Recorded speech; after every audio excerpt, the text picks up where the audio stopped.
All right, folks, welcome back for another Young Justice Review, episode 22, Rescue and Search. Nigerian Terrell here, ready to break it all down. Mm-hmm. I got to start off with the hottest question of this episode. Exactly how many women has Dick been with? I had that written down. Man, this dick been passed around in this show. I don't know.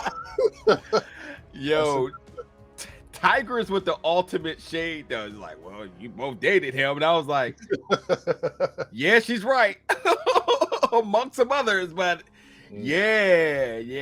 A lot of you all predicted last week that when Zatanna said she needed to get herself a detective, it was going to I was wrong.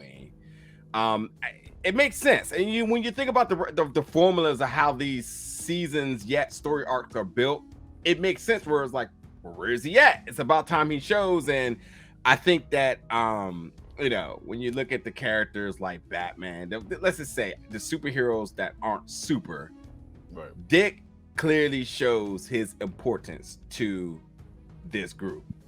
He is unlike any other in terms of deciphering, putting together all the clues.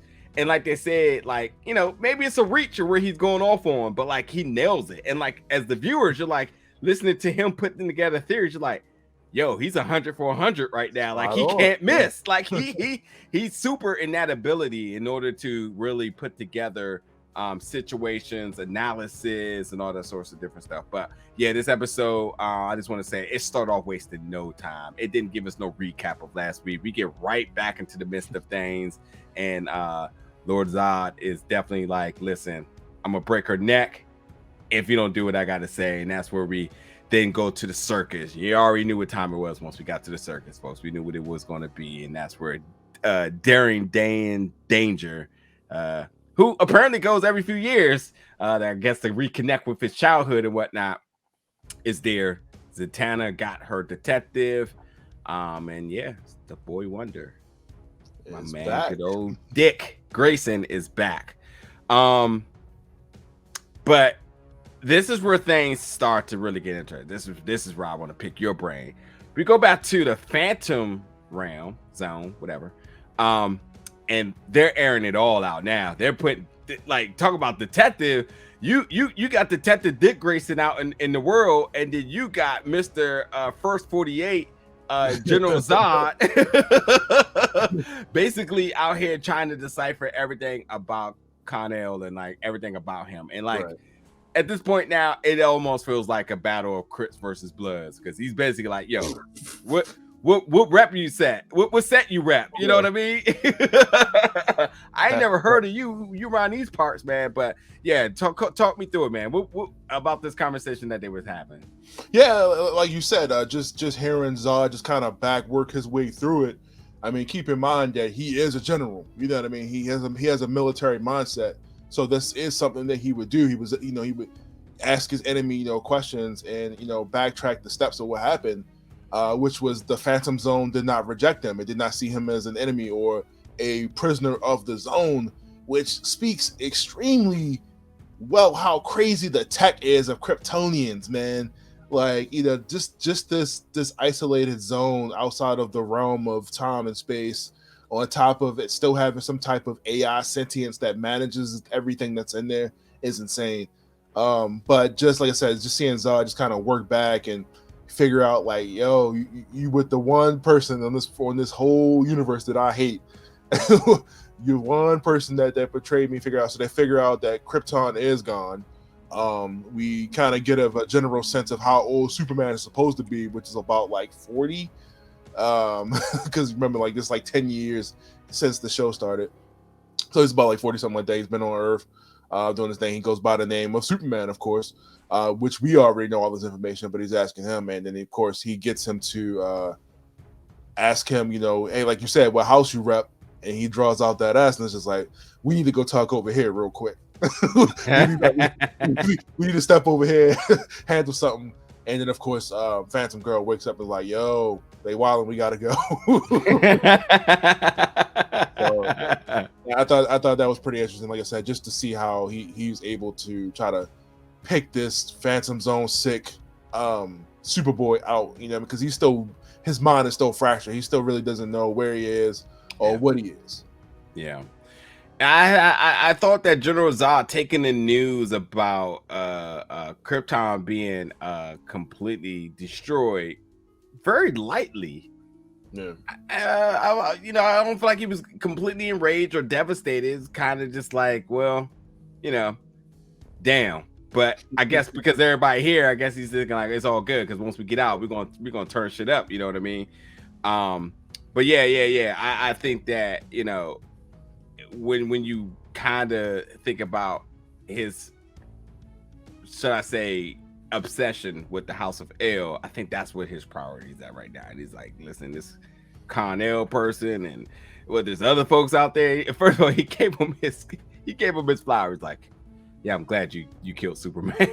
I'm proud of you. Yeah, I'm upset. Like Con-El, Superboy gave him a little too much information. Like he ain't had to drop that. Oh yeah, if you roll up under the yellow sun, you're gonna get powers. Come on, bro. They already. he was giving that way too much. Like I feel like than what he was asking for. But we'll see. We'll see what happens when they roll up out of there. Listen, at this point now, I mean, Superboy had the cigarette in his mouth. The interrogation room in the first one, he is snitching like no other. But yeah, at this point now, General Zod is completely up to speed, and he knows about everything that's happening now. He knows the threats on Earth. He also knows what seems to be what's the word I'm looking for here? The possibilities of being on Earth and being under the yellow sun and whatnot. And I guess that starts to point a destination for him. And obviously he's still trying to get out of the Phantom Zone, but also he realizes that Con-El here may be a little bit of the of a tactic on sort of how we can get this done and whatnot. So, and it's funny too because they're doing all this interrogation of him, which I don't think is a bad idea, but like also there's somebody else that you probably got more questions about. Yeah, this other person who's kind of just hasn't appeared to have been alive this entire time.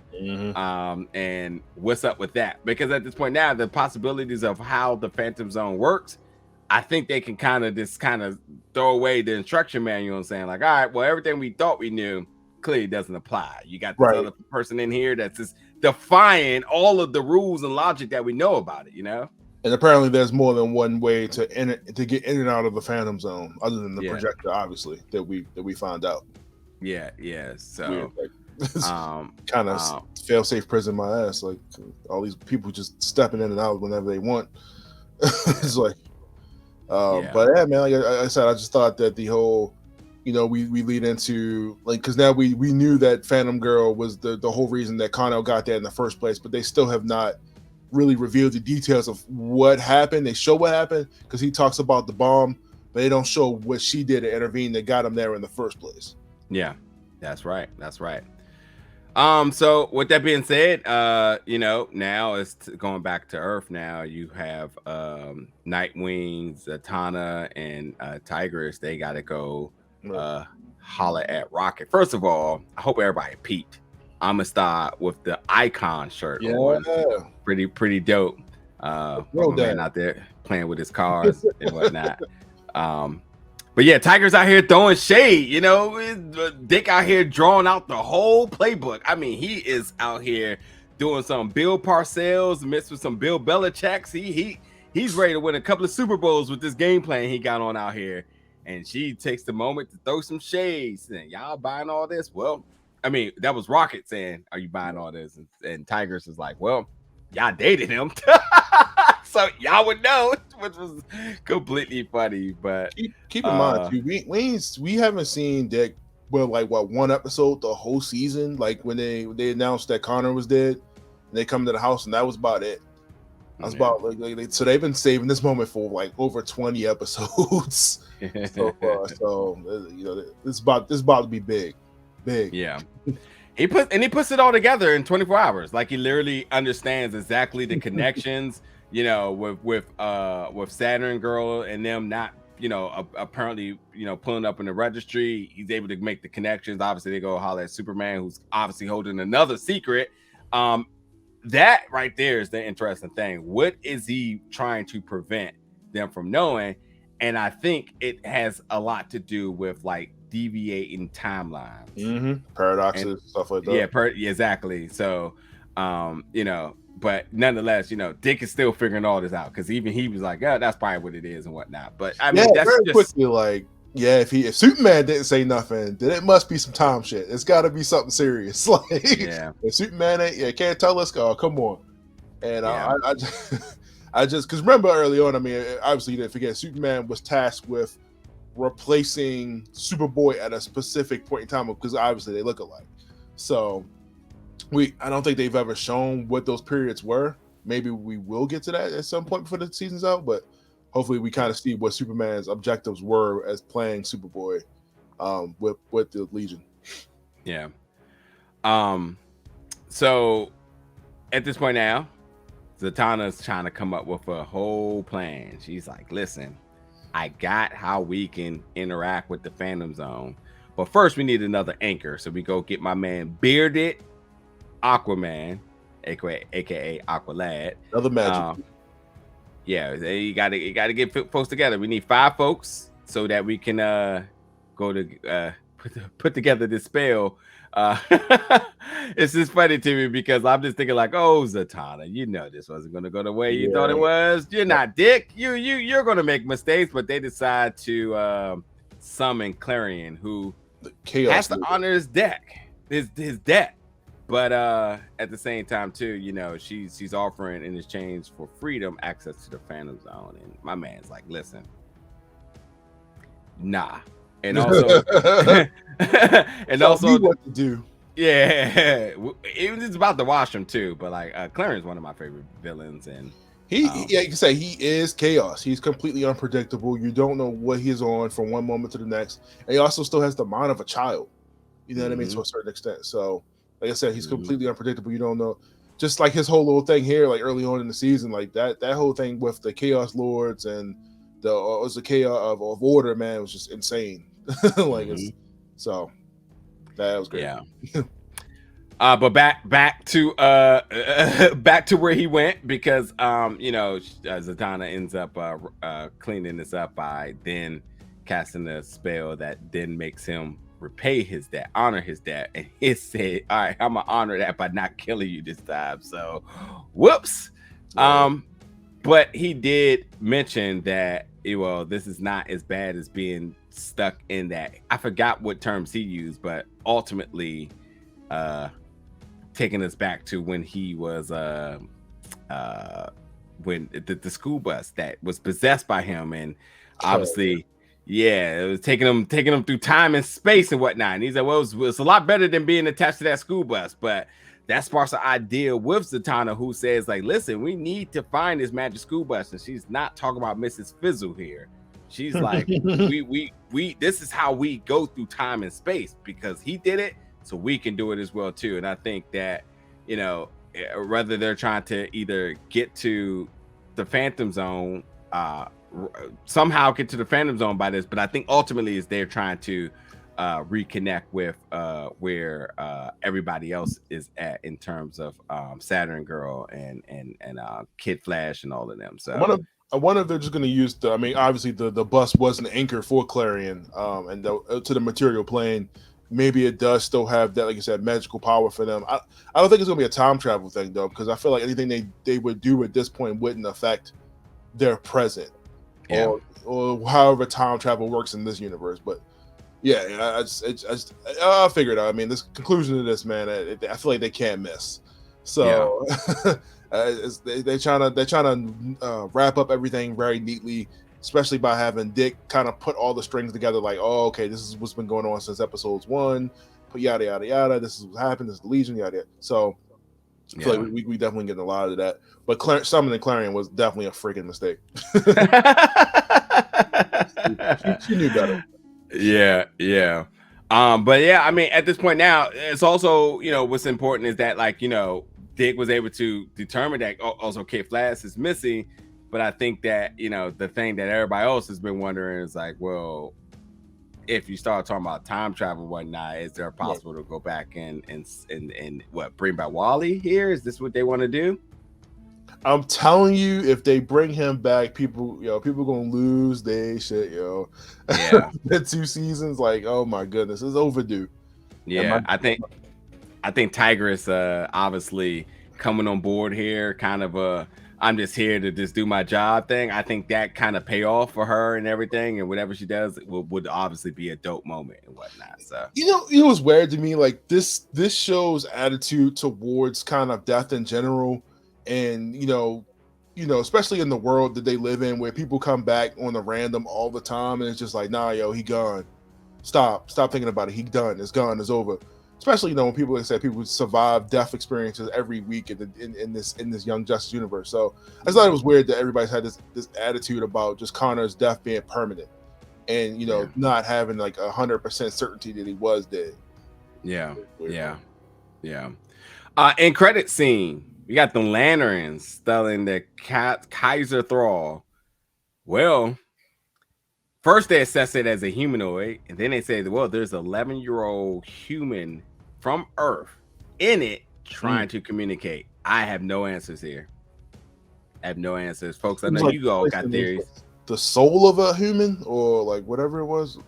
Yeah, 11-year-old boy from Earth trying to communicate. So, folks in the comments, I know you all got theories and whatnot. You all have been on the money the last few weeks and whatnot. I'm not going to pretend like I know it all here, but I'm definitely am very open to hearing you all's theories, suggestions, comments about who they may be pointing to in those end credit scenes as the lanterns are studying Kaiser Thrall. But everything else, I'm trying to think anything else we need to cover in this episode, man. We talk about General Zod's son and his mission to go to Oa in the first place.